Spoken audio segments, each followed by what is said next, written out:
Next on our agenda is Lion Kyle Boutilier from Vancouver, British Columbia, Canada.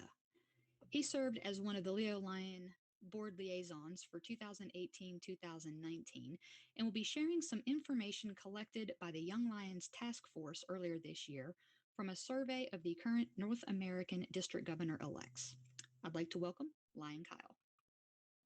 Hello, everyone.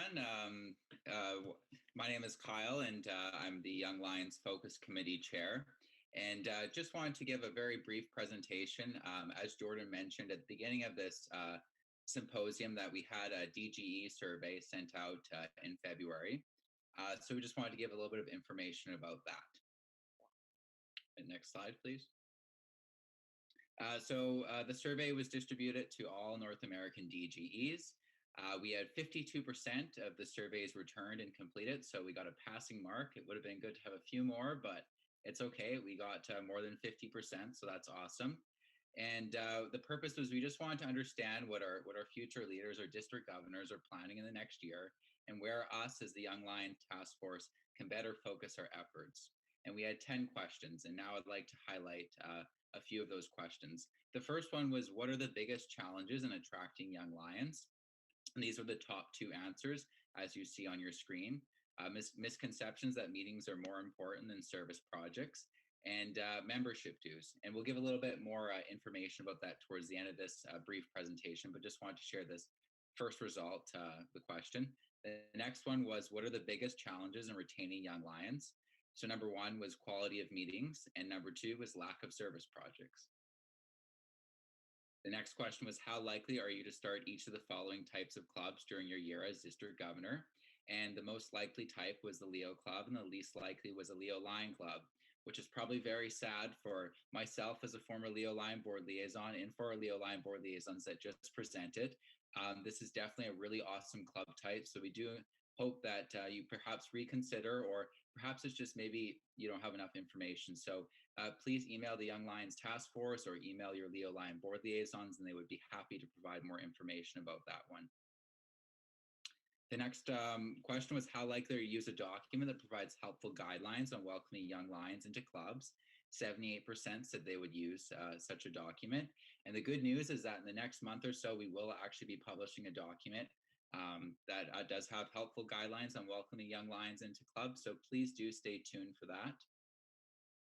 This is also another document we asked the DGEs, and this one's to outline events and service projects that will attract young lions. Again, lots of people said they would use this document, so we will be publishing a document that outlines events and service projects that will attract young lions very soon. So please do stay tuned for that as well. And finally, how likely are you to host the following events during your year as district governor? And so the top two events were the new club development trainings and how to recruit and engage young lions. And again, it seems like the least likely was the Leo Lion Club development and success, which is kind of similar to what the previous answers were. So again, we do hope you reconsider that. It is a really great club type. There is lots of information on lci.org, or you can ask me, the Leo Lion board liaisons, or us at the Young Lions Task Force for more information about that. And so then we just have a few kind of broad conclusions based on the answers that were given in the surveys.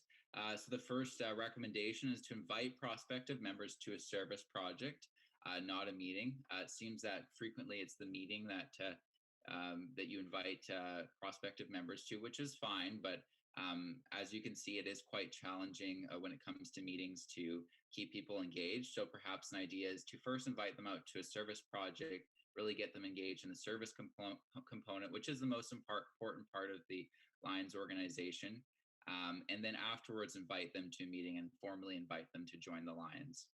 Another idea is offer alternative meeting platforms.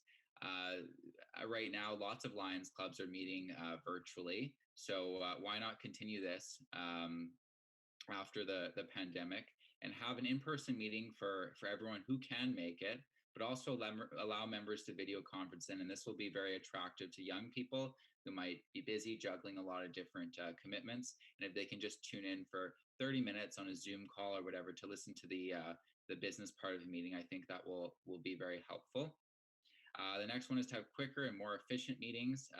Leave socializing to before or after the meeting. This doesn't mean take out socializing. It's a very important part of the Lions organization, but just make sure that the meetings are quick and efficient for the business portion of it. And then you can do the socializing and other things before or after. The next thing is to offer student discounts or lower dues for younger members, which a lot of clubs currently do. But just a reminder that if your club currently does not do that, or your district or multiple district doesn't offer any sort of discounts, that this is maybe something you might want to consider. And I guess the perspective is a lot of young people are currently not joining the Lions Club, so it doesn't hurt to lower the dues to just initially attract them to join the organization. So I think it's perhaps something to consider. And if you have 5 or more people in your club, or 5 or more young people in your club, let them create their own club branch.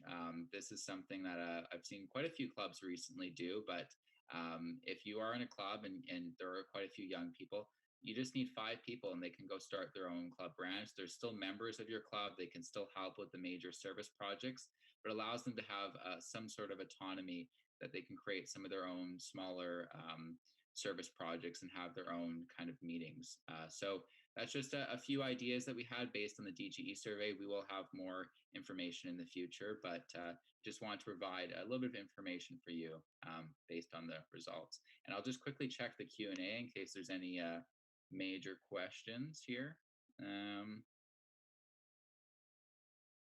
Well, we don't really have any about this presentation, so I think we're good. Thank you, Lion Kyle. There was one question that came up just asking, did you make a reference to a Leo Lions Facebook page?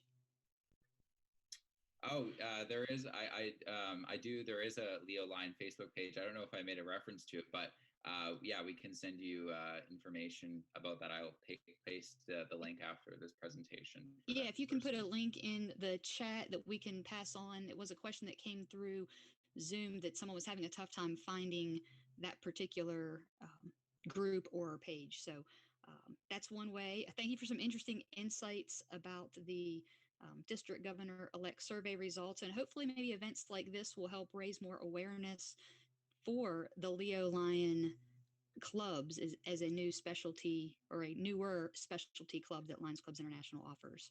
So thank you again for your time and sharing that information. Thank you.